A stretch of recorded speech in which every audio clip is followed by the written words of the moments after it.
All right. good morning, or good afternoon, depending on where you're joining us from. Coach Kevin here, and we are going to go ahead and get started. First thing I want to go ahead and do is share my screen with you and point out a few things that would be helpful, especially if you're here with us for the very first time, or maybe you're watching this as a recording in the future.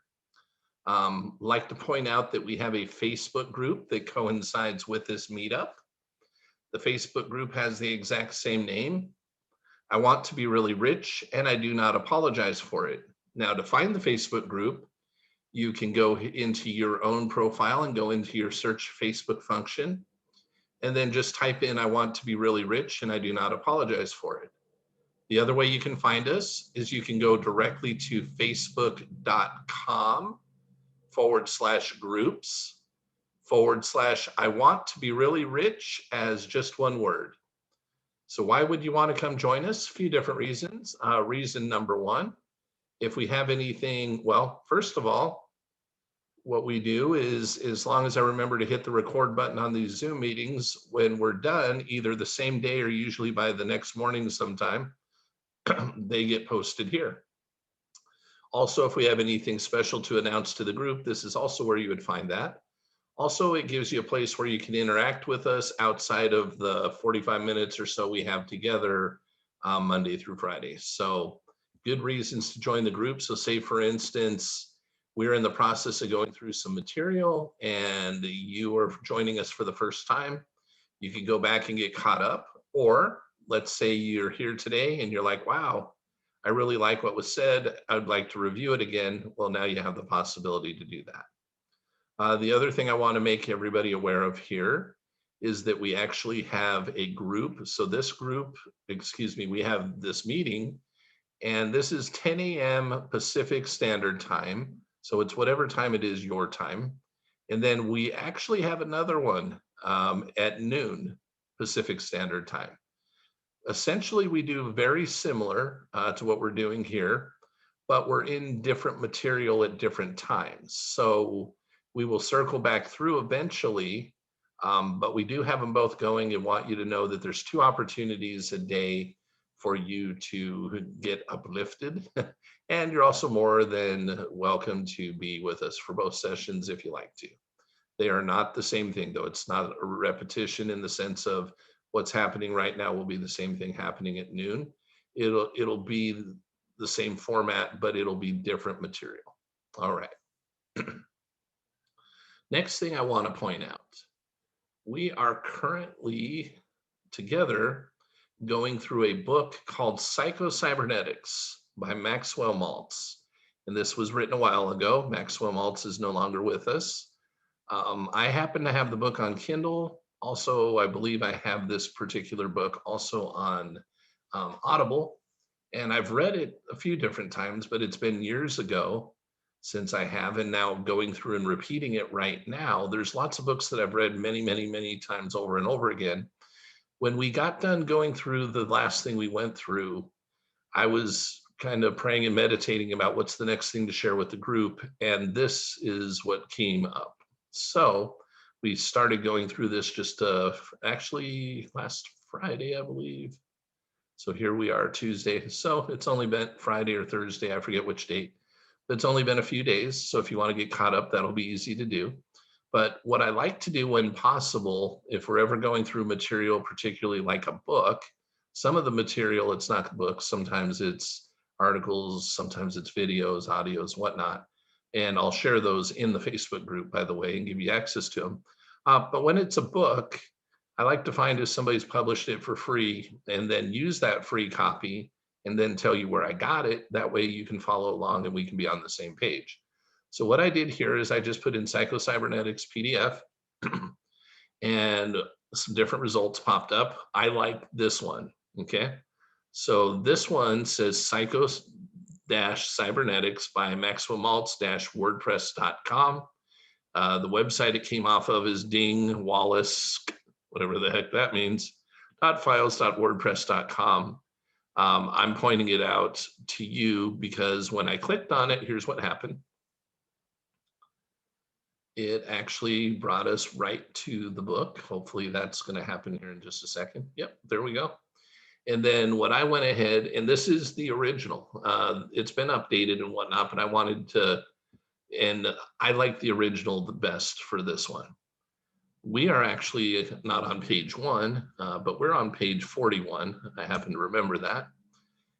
And I'm going to blow this up bigger, make it a little bit easier for you guys to see. That might be a little too big. We'll see if I can get it to fit. I will go down just a little bit. All right. So hopefully you can see that on the screen pretty well while I'm sharing my screen. What I did is I clicked just like I did, and then I went ahead and downloaded it onto my computer. Okay. So I've got a copy on my computer, but when you click it, it didn't ask for name, email, or anything. And it just brought me up to the page or to the file itself. And we left off yesterday right here. So why did we choose this particular book? Because this book actually tells you how you are programmed, how your subconscious mind works, and how to reprogram your mind to actually help you get what you want. Understanding the law of attraction, understanding how the universe functions is awesome. And you need to have an awareness. However, if the programming that has been brought into your subconscious mind over the years is in opposition to what it is that you want in your life, and you're trying to manifest what you want in your life, it's not going to happen. Your subconscious mind will actually get in the way. Your subconscious mind can be your greatest friend or your biggest enemy when it comes to receiving what you want in your life. So you're going to learn as we go through this how to make it your best friend instead of your enemy.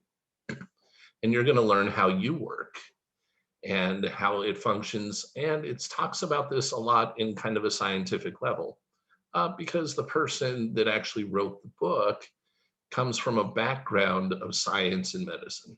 Okay. His profession is a plastic surgeon. So anyhow, we've gone through some of this. This is where we're going to pick up right now. And I'm going to read. I will add commentary where I feel it's appropriate and maybe helpful. And then you guys are going to have the opportunity, and I'm going to ask you to, is to share with us and or ask questions. So share with us whatever it is that you would like, or ask whatever questions you like. We typically have about 10 to 15 minutes towards the end to do that.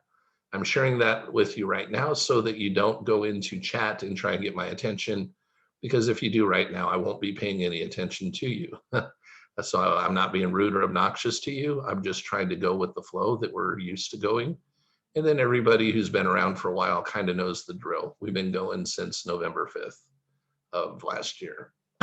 So they will help set the example and show you how things function. Let me get a sip of water and we'll get moving with this.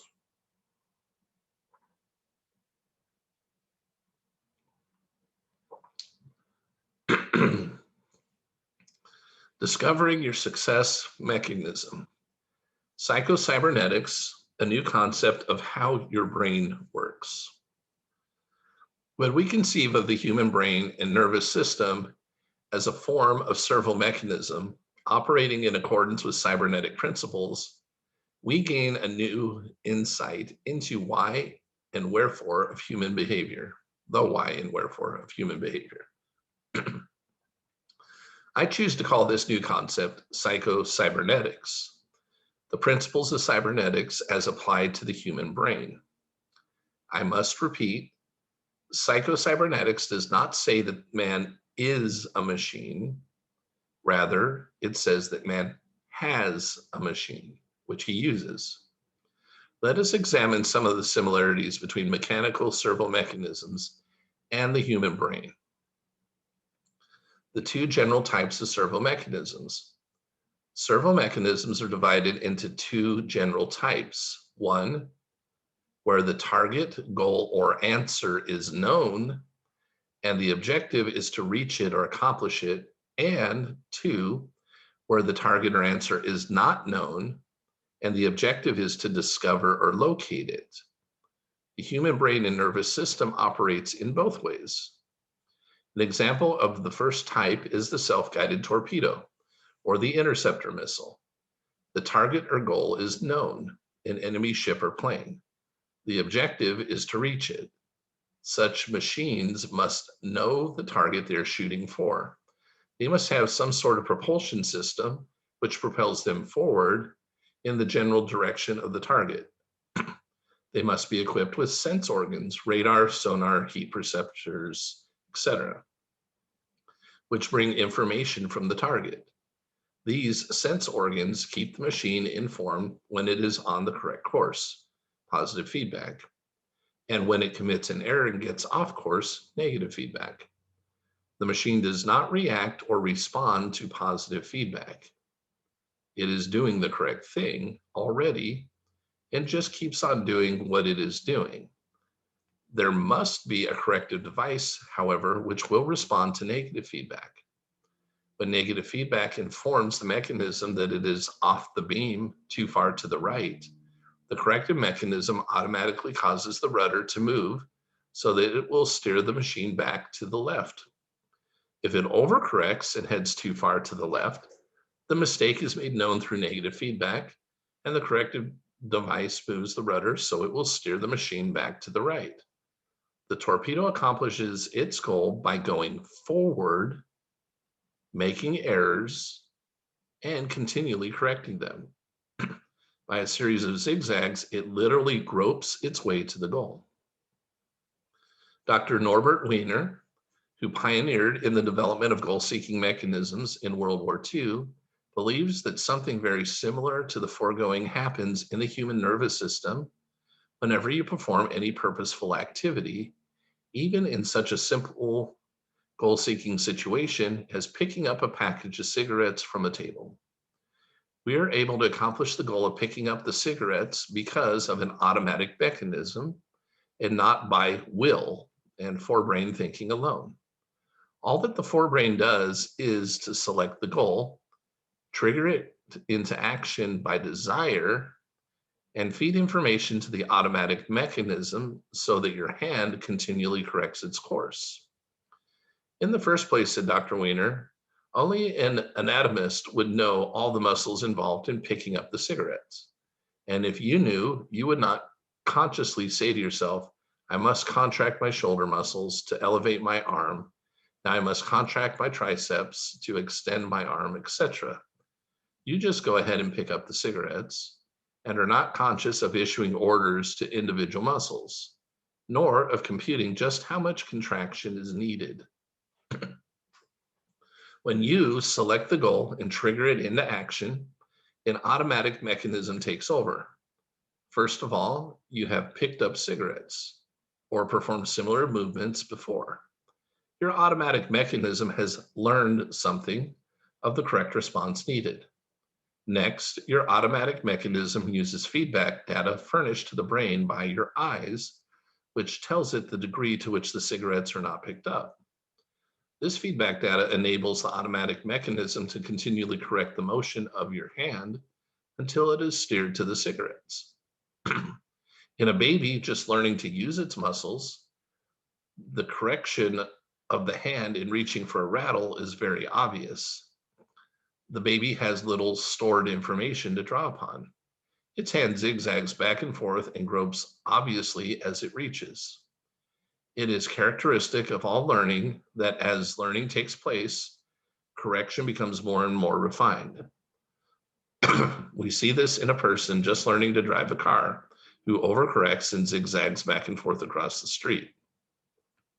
Once, however, a correct or successful response has been accomplished, it is remembered for future use. The automatic mechanism then duplicates this successful response on future trials. It has learned how to respond successfully. It remembers its successes, forgets its failures, and repeats the successful action without any further conscious thought or as a habit. How your brain finds answers to problems. Now let us suppose the room is dark so that you cannot see the cigarettes. You know or hope there is a package of cigarettes on the table, along with a variety of other objects.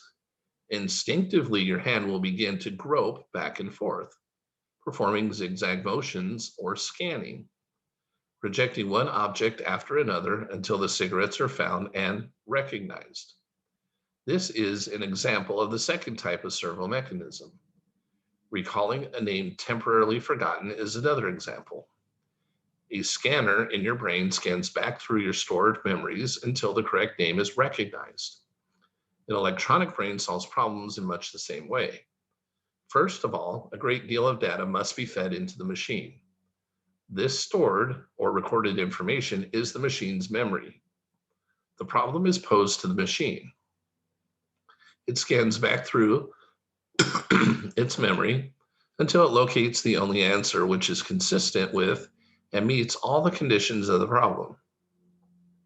Problem and answer together constitute a whole, situation, or structure. When part of the situation or structure, the problem, is given to the machine, it locates the only missing parts, or the right size brick, so to speak, to complete the structure.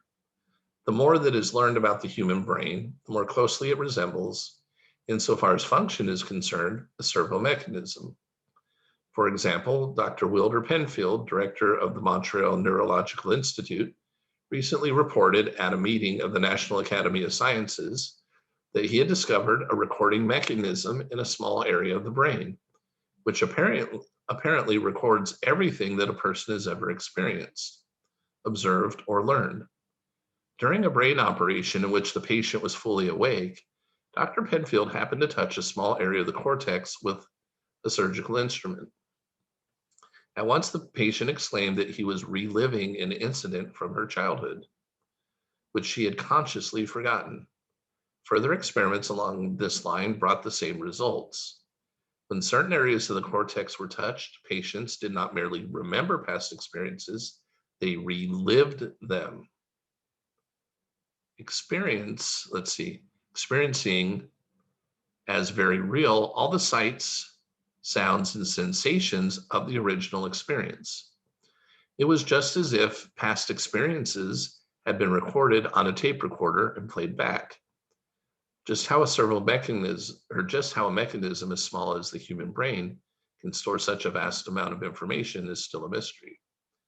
British neurophysicist W. Gray Walter has said that at least 10 billion electronic cells would be needed to build a facsimile of man's brain.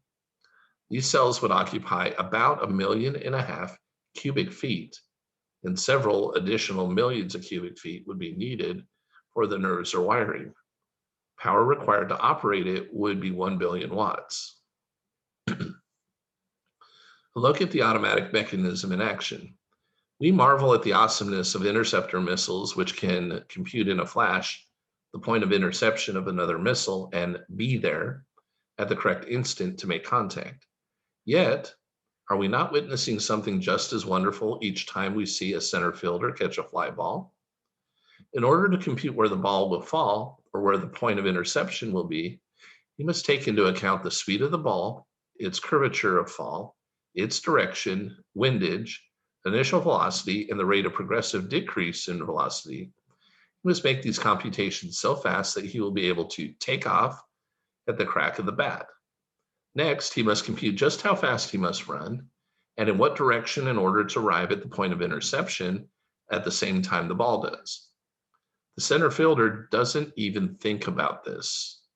His built-in goal-striving mechanism computes it for him from data which he feeds it through his eyes and ears. The computer in his brain takes this information, compares it with stored data, memories of other successes and failures in catching fly balls. All necessary computations are made, and in a flash, and orders are issued to his leg muscles, and he just runs. Science can build the computer, but not the operator. Dr. Weiner has said that at no time in the foreseeable future will scientists be able to construct an electronic brain anywhere near comparable to the human brain. I think that our gadget-conscious public is shown in unawareness of the special advantages and special disadvantages of electronic machinery as compared with the human brain.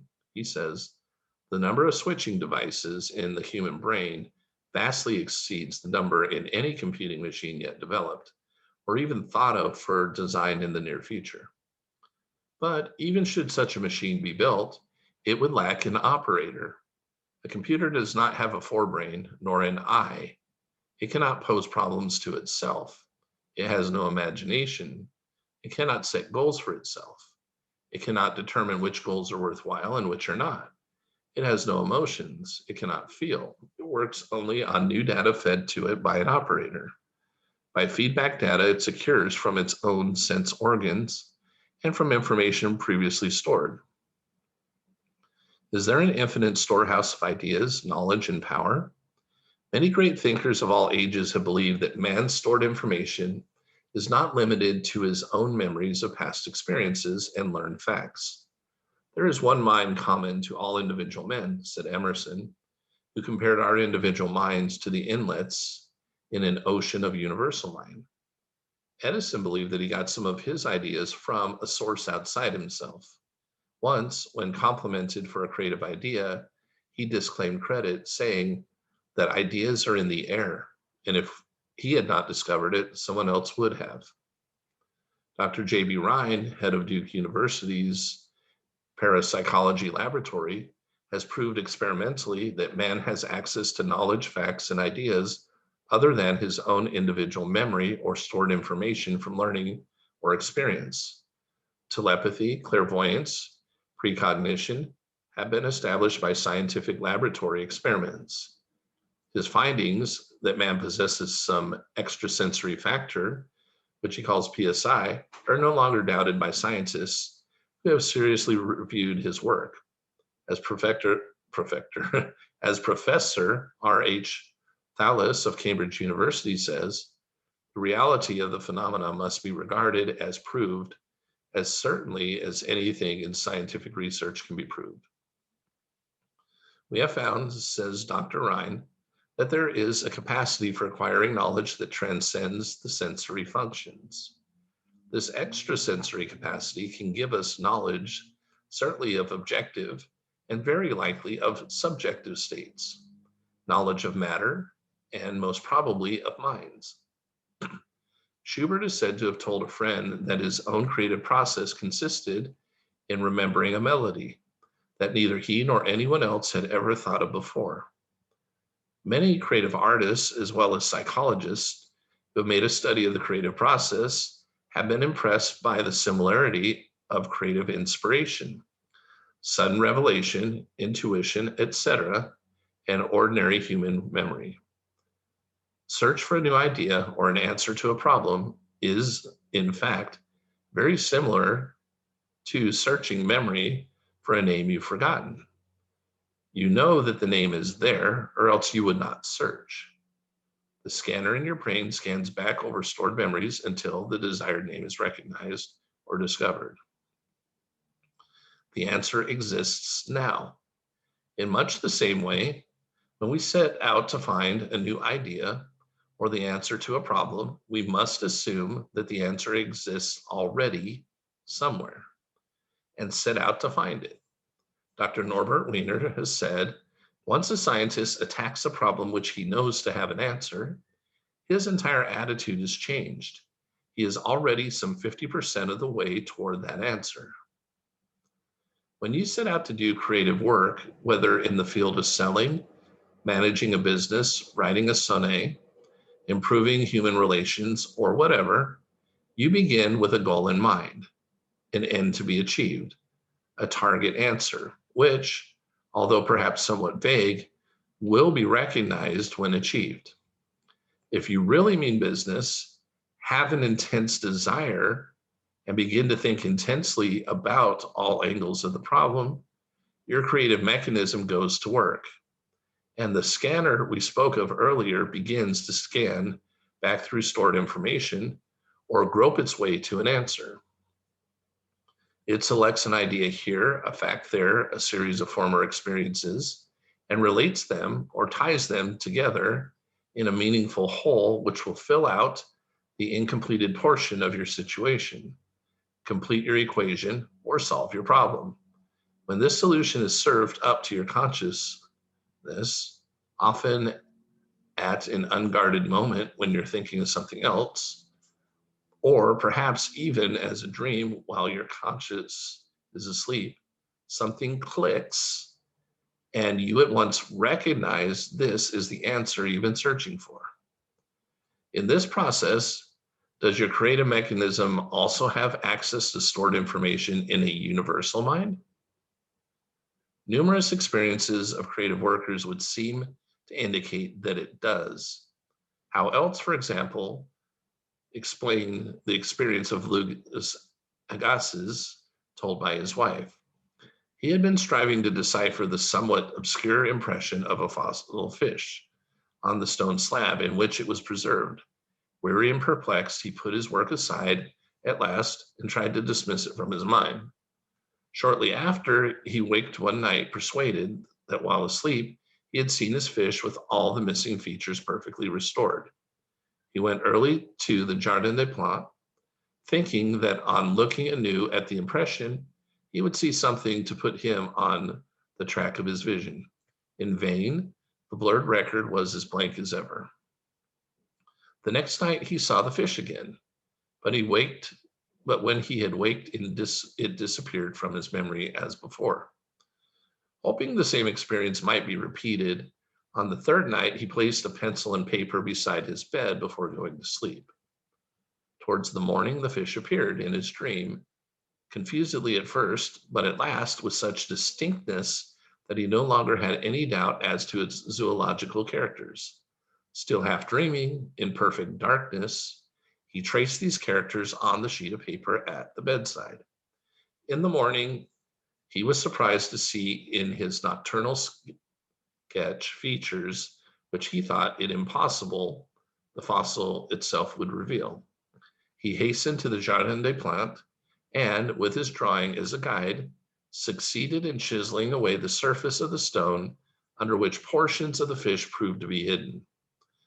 When wholly exposed, the fossil corresponded with his dream and his drawing, and he succeeded in classifying it with ease. Practice number 1. So here's actually some work to do. Another reason why you probably want to download the book. Get a new mental picture of yourself. The unhappy failure type personality cannot develop a new self-image by pure willpower or by arbitrarily deciding to. There must be some grounds, some justification, some reason for deciding that the old picture of self is in error and that a new picture is appropriate. You cannot merely imagine a new self-image unless you feel that it is based upon truth. Experience has shown that when a person does change his self-image, he has the feeling that for one reason or another, he sees or realizes the truth about himself. The truth in this chapter can set you free of an old inadequate self-image. If you read it often, think intently about the implications and hammer home its truths to yourself. So yes, when we started this chapter, it was talking predominantly about our self-image. And that was yesterday when we were doing that. Science has now confirmed what philosophers, mystics, and other intuitive people have long declared. Every human being has been literally engineered for success by his creator. Every human being has access to a power greater than himself. This means you. As Emerson has said, there are no great and no small. If you are engineered for success and happiness, then the old picture of yourself as unworthy of happiness, of a person who is meant to fail, must be in error. Read this chapter through at least 3 times per week for the first 21 days. Study it and digest it. Look for examples in your experiences and the experiences of your friends, which illustrate the creative mechanism in action. Memorize the following basic principles by which your success mechanism operates. You do not need to be an electronic engineer or a physicist to operate your own servo mechanism any more than you have to be able to engineer an automobile in order to drive one, or become an electrical engineer in order to turn on the light in your room. You do need to be familiar with the following, however, because having memorized them, they will throw new light on what is to follow. Your built-in success mechanism must have a goal or target. This goal or target must be conceived of as already in existence now, either in actual or potential form. It operates by either 1, steering you to a goal already in existence, or by 2, discovering something already in existence. The automatic mechanism is teleological, that is, operates or must be oriented to end results, goals. Do not be discouraged because the means whereby, so the how, may not be apparent. It is the function of the automatic mechanism, which is essentially your subconscious mind, by the way, to supply the means whereby when you supply the goal. Think in terms of the end result. Picture yourself, visualize yourself, feel yourself already being, doing, having what it is that you would like. And the means whereby will often take care of themselves. Let me repeat that. Think in terms of the end result, and the means whereby will often take care of themselves. 3, do not be afraid of making mistakes or of temporary failures. All servo mechanisms achieve a goal by negative feedback or by going forward, making mistakes, and immediately correcting course. 4, skill learning of any kind is accomplished by trial and error, mentally correcting aim after an error until a successful motion, movement, or performance has been achieved. After that, further learning and continued success is accomplished by forgetting the past error and remembering the successful response so that it can be imitated. 6, you must learn to trust your creative mechanism to do its work and not jam it by becoming too concerned or too anxious as to whether it will work or not, or by attempting to force it by too much conscious effort. You must let it work rather than make it work. This trust is necessary because your creative mechanism operates below the level of consciousness. It is subconscious, and you cannot know what is going on beneath the surface. Moreover, its nature is to operate spontaneously according to present need. Therefore, you have no guarantees in advance. It comes in operation as you act and as you place a demand upon it by your actions. Let me repeat this. It comes into operation as you act and as you place a demand upon it by your actions. You must not wait to act until you have proof. You must act as if it is there, and it will come through. Do the thing, and you will have the power. All right, this is a good place to pick up tomorrow. And hey, hello. We got a few more people here. Awesome. Okay, so first thing I'd like to share with you before we start sharing is that, yes, I did send out some reminders, okay? But I'm not going to make a habit of sending out the reminders all the time that we have a meeting Monday through Friday. So some of you I see popped up that we haven't seen in a few days, probably since I was sending out the reminders. That did not mean we stopped. I'm doing more to help you guys now with an additional meeting later on. And I've got group coaching things going on and whatnot. And so it's not always convenient because of the way that Zoom works to send out those reminders. So let me give you the reminder right now. We're always here Monday through Friday, unless we say we're not going to be here Monday or Friday. And if that's the case, through Zoom, if I cancel a particular meeting, which is rare, in 3.5 months, I've only had to do that one time, and I gave you guys plenty of advance notice. But if it needs to happen, then Zoom will send you a message letting you know. So the link that got you on today will be the link that gets you on going forward. So you don't have to search for that either. Just use the one you got and it'll work. As long as you're coming to our 10 o'clock session, Pacific Standard Time, which is this one. Now, The next thing I want to share with you real quickly, for those of you who, actually, let me get out of here. That's not what I wanted to do. The next thing that I want to share with you is go into chat. That's what I wanted to do. And put the link here because we have added an additional opportunity to go through what we're going through right now, which is we now have a 12 p.m. Pacific Standard Time. So whatever time that is your time, meeting that is the same as this one, except the difference is not the same material at the same time. That we just started yesterday, and we started with what we started with originally in this particular group when we started on November 5th. So we've got 3.5 months or so to go catch that up to where we are now.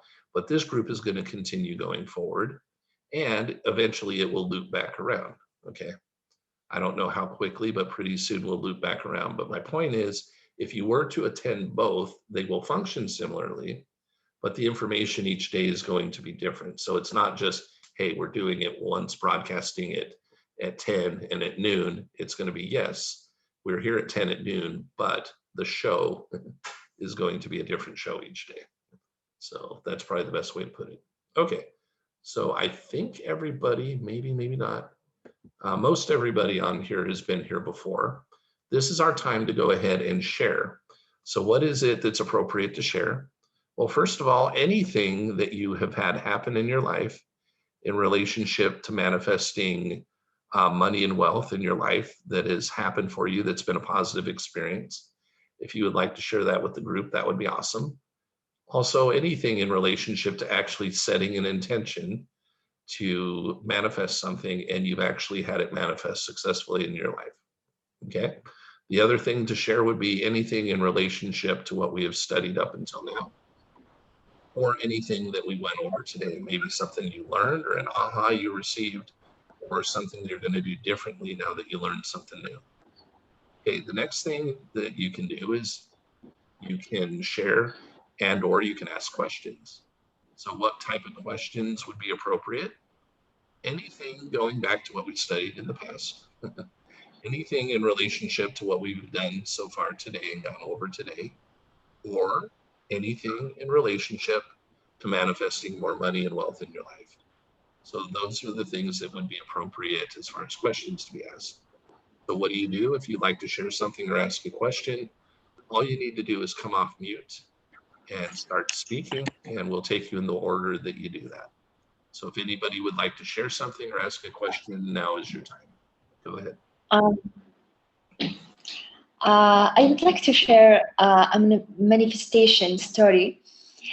Now I'm working on my PhD thesis, and about 15 years ago, when I was in the high school, okay, and I wasn't really know even about the master's degree and the schools, how the school's going. One of my aunts achieved a PhD, and it was so happy time in my family. And I used to, in that time, I was writing my name, and I put Doctor PhD before my name. Okay, cool. That was when I was in the high school. I just was trying how it looks like. What's the PhD? And yeah, in 2016, I started the program. So awesome. I always think about this. It was really interesting.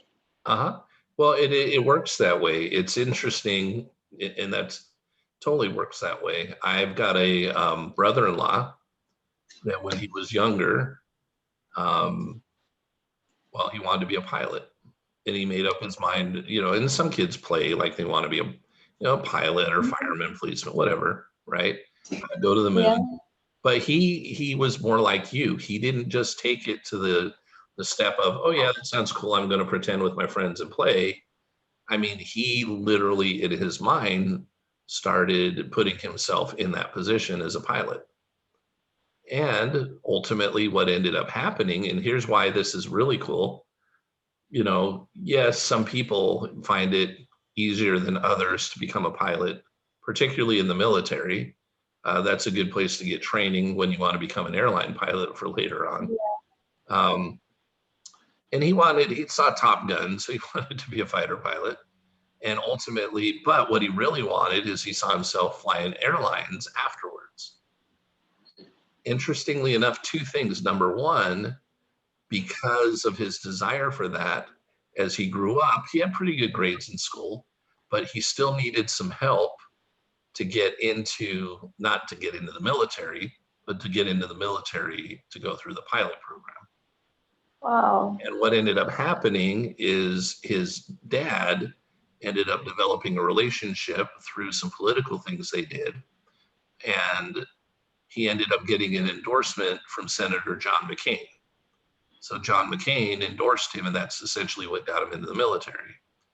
Then he was a little disappointed at first because what they actually decided for him was he wasn't going to fly the fighter jets. But what he ended up being trained to fly were the big fueler tankers. So those are the ones that are higher up in the sky with the fuel, so that the fighter jets can then come, connect, refuel, and keep going. Well, from a war standpoint, unfortunately, we've been in battles and things. Because of where he was up in the sky, the chances of him getting shot down were pretty unlikely.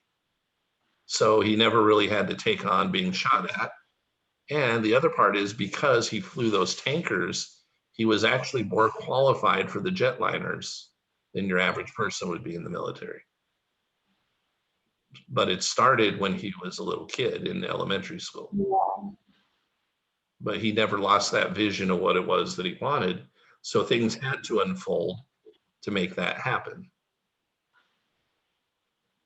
And we could all probably look back at our lives and look at things that have manifested in our lives. And if we trace it back to what were we thinking about and doing at the time, we could find that, oh my gosh, I was actually living in accordance with, universal law and spiritual law that made this thing happen.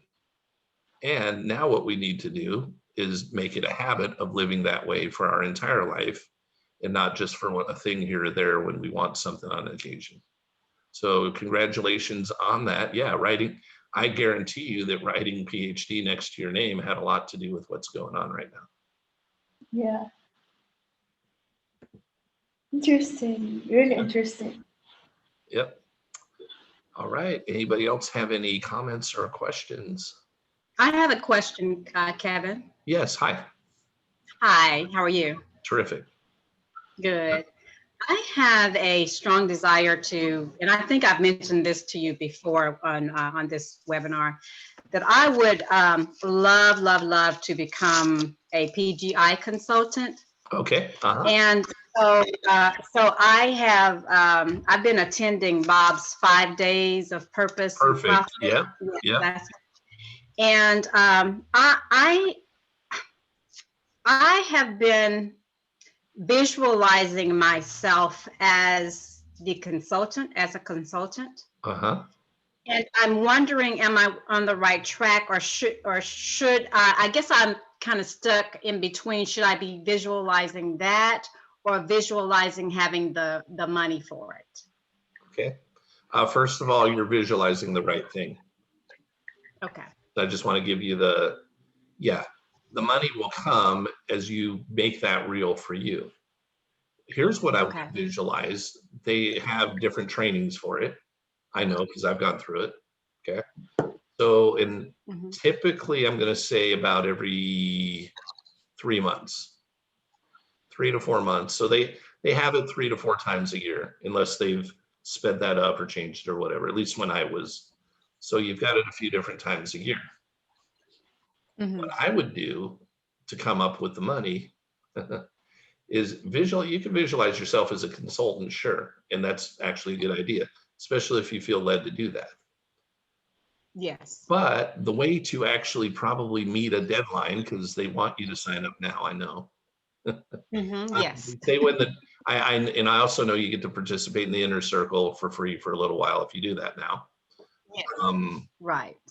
what is the date deadline for getting those extras and the deadline for when is the next training? What's the date? They've extended it to this Friday. No, It was this I past, get that. it was yesterday. Yeah. Oh, okay. What is the date of the training itself? You know? Oh, I have no idea. Okay. You mean which one? The Which one are you talking about? the training to become a consultant.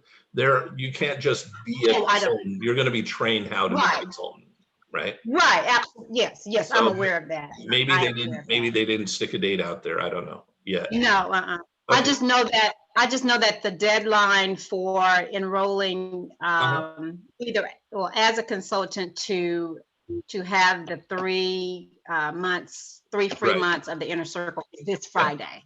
Okay. All right. So, funny story. When I went ahead and chose to do the same path you're talking about, I'm just independent now. Mm-hmm. When I heard about it and I didn't get to go through like a 5-day thing where Bob was teaching, and it didn't work that way for me. Mm-hmm. I received a message from them because I'd been on the messaging for a long time, and I'd already for years had been applying different things, but I Mhm. decided, I think this could be helpful. It popped up, Mm-hmm. and when I had my conversation, which was with Arash, Mm-hmm. okay, that was my advisor. Mm-hmm. Like, okay, we got training, and when is it? Well, mine was literally happening in under 2 weeks, where I Oh, had wow. to physically be in Canada. So I didn't just have to sign up and pay. I had to physically be in Canada in like 10 days from that conversation. Wow. And I didn't have the money lying around, not just to pay for the consultant training, but I was Mhm. also going to have to come up with a trip from Arizona at the time to Wow. Toronto and pull that off in a few days. Mm-hmm. So what did I focus on? I focused on myself being at the training. Okay. So I saw myself in a kind of a hotel room with round tables because I saw lots of videos of different seminars and things they taught. I knew I wasn't going to be the only person there. Right. So I'm like, okay, so I pictured myself at a table with other people, and Mhm. that there'd be a podium there, and that Bob Proctor would be close enough that he could spit on me if he felt like it. Right? But that's what I visualized and thought and felt. Mm-hmm. And then once I got that in there, that's when, okay, make this call, do this thing, do whatever. And when all was said and done, I ended up with the down payment I needed to get started. Like they probably, I don't know if you've had a conversation with them or not yet. Have you talked with your success advisor that they've been reached out to? I actually, this has been a desire for a long time, but somewhere along the way, I invested in something else, Yeah. real estate, Yeah. which that's not my passion, Right. but yeah, Okay. I talked with Monica last year and I explained Have to you her about talked with anybody in the last 5 days? in the last 5 days. I have not. Yeah, whoever is you got assigned to someone or someone got assigned to you. Yes. And they have yes. messaged you through Facebook probably by now. Yeah, they have. Yeah. As a matter of fact, Monica emailed me and I emailed her back and she didn't get back with me. Okay. So I just need to probably just call somebody, call her. Yeah, absolutely. And schedule it. You don't decide, are you going to do it when you have the money? You decide that you're going to do it and then the money shows. Right. So everybody's trying to do it backwards. Same Yeah. thing. I'm coach people and it's always, well, when I have the money, I'll call you. When you make up your mind, you're going to do it, then God Right. and the universe will provide the money. Bob always says, you don't need the money until you made the decision. Right. You think you need it ahead of time, but that's not when you actually need it. You might want it. It's more comfortable. It's easier mentally, emotionally, but you actually don't even grow. If you have a lot of money lying around and you just go buy something, there's not really a lot of growth of going through that process. Now you had to grow to get there at some point. Right. You had to be programmed, but there's no new growth. Going through this process and coming up with the money to become a consultant like that is going to stretch you mentally and emotionally. It's not going to stretch you as much financially as you think. That's what you're thinking, but it's more of going to be a mental, emotional stretch than a financial stretch. Yeah. Because God in the universe will give you the way to do it. And you might have to talk to somebody, well, you very likely will, Yes. and have a conversation, and you're going to have to believe in it, or they're going to have to believe in you, unless you have the money yourself. If you have the credit to do it, then you just need to go pull it out and do it. You know, you already said, and here's what a lot of people do too. I should do this. This is what I really want. Mm-hmm. Like, I'm going to take food as a for instance, right? Like somebody really likes pepperoni and sausage pizza. But a pepperoni and sausage pizza is $15. But a cheese pizza is $8. I really love pepperoni and sausage pizza. All right. I'm going to get a cheese pizza. And guess what? You don't enjoy the cheese pizza, right? The cheaper coaching program, the path that, well, now that I'm in the mode, I better go do something. Well, then do the something you know you're supposed to do, that you're drawn to. Don't just do something to placate that you said no to that when that's what you really wanted. I made that mistake with a car once, and it was a bad mistake. I had a car, I wanted this car, and there were two versions of it. It was the same car, but it was the equipment level. I wanted the one with this motor, and I had the ability to do it, but I didn't, because I was thinking economically instead of what I wanted. So I got the car, and I got a car. It was a nice car. It was a new car. And the first oil change I got, they forgot to put the thing in the oil. I had problems with that car. I essentially got problems with that car because I didn't get the one I wanted. And I resented it.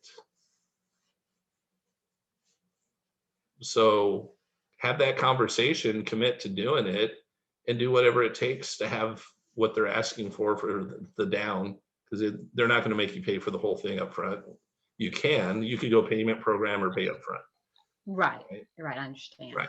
So whatever you need to get started, that's what you need to get started. Right. Okay. Thank you. Yeah, you're welcome.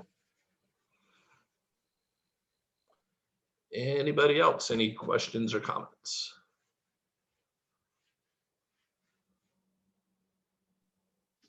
Hi, Kevin and Sunshine. How are you? Hey, terrific. How about you? I'm great, thanks. So my question is, for this book, it says to read chapter 2 3 times per week, right? Whatever it said for like 21 days, I think it said, right? Every day for 21 days, which would be 3 weeks. Yeah. So my question is it important to be awake when you're reading it? Like, can I do it in the subconscious? I'm only asking because when I started to do the other book, it says, read the book every day, The Science of Getting Rich. Read the book every day and don't read any other books. Right.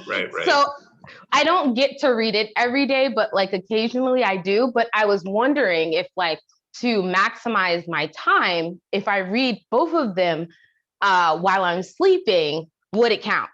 Gotcha. Okay. So first of all, and Bob Proctor will say this too. He goes, I know it told me to do that, but I couldn't do it. Meaning he read other books. But here's essentially what the science, so let's go with what the Science of Getting Rich is warning you about. Don't read junk that's in opposition to what it's saying. Got it. If you're going to church and everything is preached about being broke and poor, you might want to find a different church, right? If you're looking into all these other ways and they're not in alignment with what's being said there, you're just going to confuse yourself in your vibration. Okay, so that's really what's meant by the warning in the Science of Getting Rich. And he is correct, okay, too. If you didn't show up like today with us, right? And you took the Science of Getting Rich and you went through that book every single day, and you didn't read any other books on getting wealthy, and you applied, not just read, not just understood, but it became subconscious and you applied what you learned, you actually don't need another book to learn how to manifest money, because it teaches you the way to do it, and it always works when you follow that process. That's not the only book I had ever read, but that was originally the only book that I'd gone through when I made my jump from $5,000 to $6,000 a month up to an average of $50,000 a month. I wasn't reading other books or studying other material. I started doing some more later on, which was helpful and augmented what I learned. Bob Proctor reads a lot of books though, but he has a core handful of them that are what is his foundation. And everything else that's out there is kind of judged based upon that foundation. And most of the books that he really has for a foundation were written a long time ago because truth hasn't changed. Society's changed, but the laws of the universe haven't. So you don't have to have the latest thing on whatever. Matter of fact, sometimes the older stuff's better because there's not as much fluff added in for extra. But going back to this book where it said read that particular thing, it's not going to harm you to read it that way. And I'll be honest, I have not read that. Well, I think I told everybody at the beginning that I've read this book a couple, 2-3 times maybe in my lifetime, but it's not one like The Science of Getting Rich. I've probably read that 60, 70 times. And by the way, though, playing it in the background is helpful, but it doesn't count as reading, sorry. Okay, fine. Yeah, well, think about back when you were in school, and I mean the type of school that some of us love, some of us didn't like. Regular everyday education, go to junior high, high school, college, that type of school. Could you just record that class of whatever was going on and play the recording while you're sleeping and get through that class successfully? No. No. But would playing that class over and over again in the background be harmful at all? No. Might you get something from it? Yeah. But are you going to be able to become a doctor and operate on people as a surgeon if you record all your classes and listen to them while you're asleep? Nope. No. So you have to pick and choose what it is that you feel led. And actually, I know you're pretty good at that because you and I have had some additional conversations about listening to and being guided by your intuition, inspiration, revelation. Yeah. So, do what you feel guided to do. Take time to talk with God and ask him. He knows better than I do. He knows better than Bob Proctor does. Okay, cool. Thank you so much, Kevin. I appreciate it. Yeah, you're welcome. All right. Any last questions or comments or things you'd like to share? If not, I'll let you go, and I'll be back in about an hour on the other call. And I did put into chat, so if you want to register, you only have to register once, but it's a different link than this one, okay?